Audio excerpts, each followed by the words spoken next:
France is resistant force with Russia because it is still hacked off at Britain and the US over its submarine deal with Australia, it has been claimed.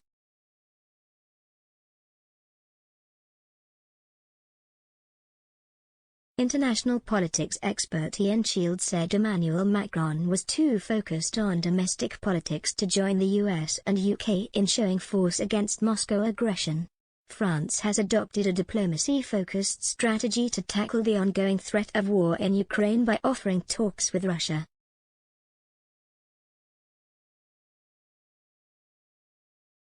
Mr. Macron's approach has deterred efforts by US and NATO to show a strong and united front against Mr. Putin.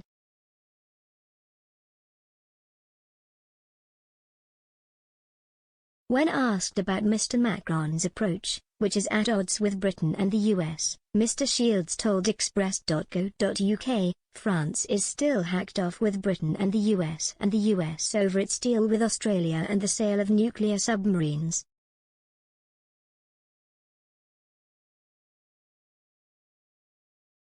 Macron is still umming and ahhing over whether or not he will stand in the French presidential elections.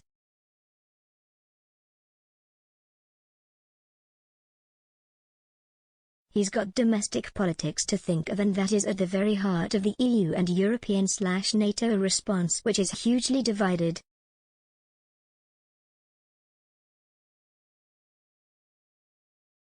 Russia has massed some 100,000 troops near its border with Ukraine and is demanding sweeping security guarantees from the West, including a pledge that Ukraine never is allowed to join the alliance.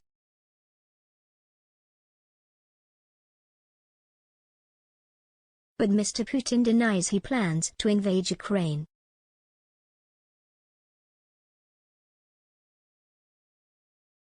Kremlin spokesman Dmitry Peskov has repeated Moscow's line that the crisis was being driven by US and NATO actions, not the Russian troop buildup.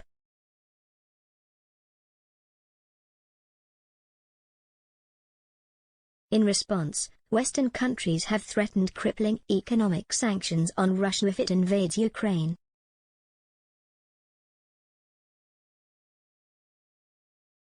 Following speculation France and Germany were offering a softer line towards Moscow, Mr. Macron insisted the West was totally united.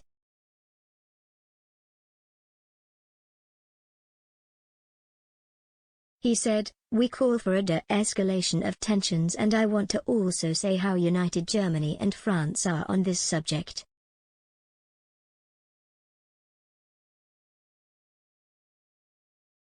If there is an attack, there will be retaliation and the price will be very high.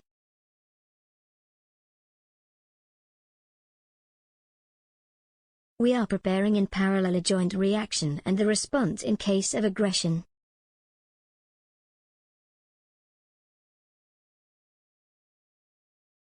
He said that US-Russia talks over Ukraine were a good thing, but that they were yet to show any clear results.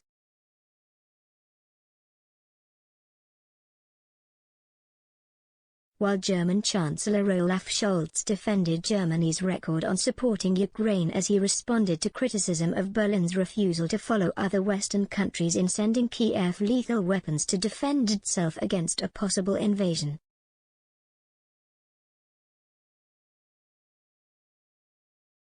He added, "We have done a great deal to actively support economic development and democratic development in Ukraine."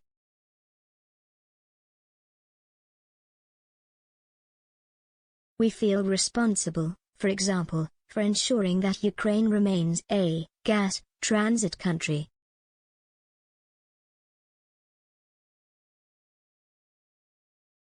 Ukraine knows it can rely on Germany.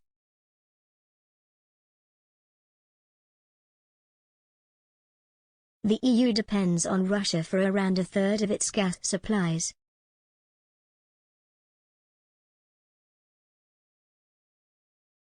Any interruptions to its Russian imports would exacerbate an existing energy crisis caused by shortages.